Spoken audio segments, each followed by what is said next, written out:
kicking, screaming, scratching, and clawing. But you're going to make it there too. So, I told you the 5 B's, right? I got to cut it short. All right. So I'm going to tell you this. I'm almost done. I have a recipe for your success. Remember, right? You saw earlier they told you to write down an email. I'm going to tell you the recipe to my success.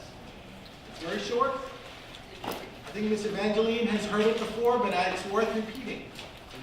The recipe to my success is PWCP. PWCP. And I'm dead serious when I'm telling you these things. I'm not joking. Have a plan. Didn't you hear the last speaker how important it was to have a plan? You have to have a plan. If you're just going to law school because you need to be in school longer because you don't want to go work,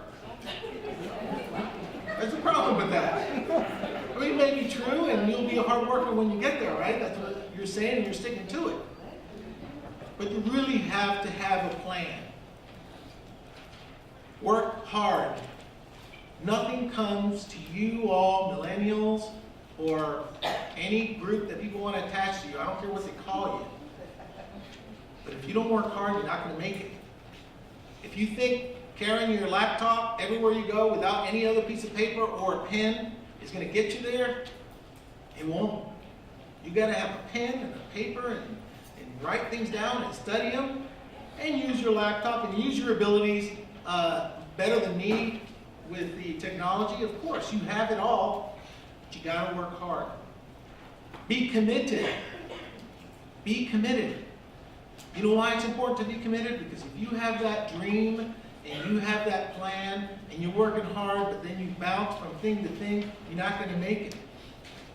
When I started, before the emails, when I was looking for jobs, nobody offered me jobs at the law school. You know, I didn't get interviews that they lined up for me. In fact, I tried to write into Law Review, don't even bother. And I got it published twice. The same article got published twice before I graduated from law school. Not in Law Review, but in the other legal journals. When I won a law advocacy award, and I went to the school and said, "You're the best in advocacy, Ken. This little Mexican dude be on your advocacy team? Don't even bother." They didn't want me doing that, but I had a plan and I had a dream.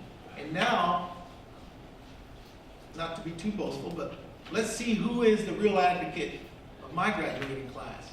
And let's see who tries multi-million-dollar cases all the time.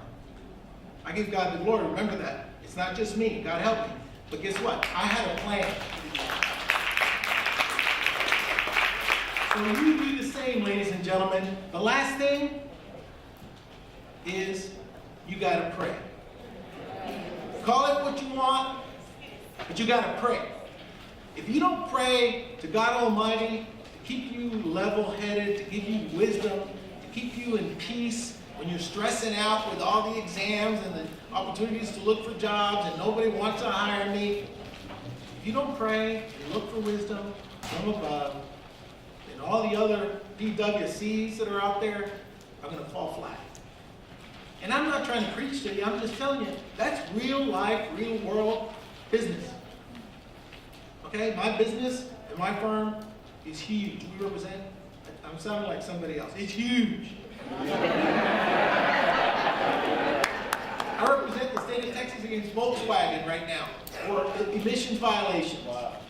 You know how bad they were in their actions. I represent them. And it's going to be huge. I still have one daughter to get through high school into college. I have 3 more in college. I got to work hard.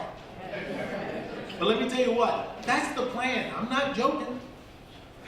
So, in conclusion, I want to tell you this. You are your parents' dreams, your grandparents' dreams coming to fruition. Think about that. Your grandparents, your great-grandparents, your parents, they dreamed for a better tomorrow. They dreamed about having success in life. And not to say some of them did, they probably did. But a lot of you, you're going to law school as the first person in your family to do it. you're becoming the dream come true for these folks. And so the question I ask you is this: who inspired you? Who inspired you? Who made you become who you are today? Who inspired you to take the test, that dreaded LSAT test? Who inspired you to study hard and get into law school? Who's that inspiration for you? Right? It could be your parents, it could be your loved one, it's somebody. But in the end, what I'm asking you is don't leave it there. Inspire somebody else. Inspire somebody else to say, I'm going to stand up and get in line. I'm going to stand up and say, I want to work and make a better life for myself and my family and for others. If you start inspiring others to do the same that you are doing, think about the world and the New York City and the America we're going to have tomorrow. Because when this election was over, I and my wife cried a little bit the next day. But I have to go to work. Life goes on. And so what I posted on my Facebook was the Pledge of Allegiance. Because I said, I may not like it, but I pledge allegiance to this flag of America that I love. And we're going to make it better for our children no matter what, no matter who's in power. Because at the end of the day, it's up to us. So I encourage you to inspire others, to inspire each other, and to love and have passion for the law. Because in the end, it's going to take you further than you've ever dreamed of. Thank you for the opportunity to be here. I love teaching and I love law students, and I'm going to pray for you to have much success in your life. God bless you.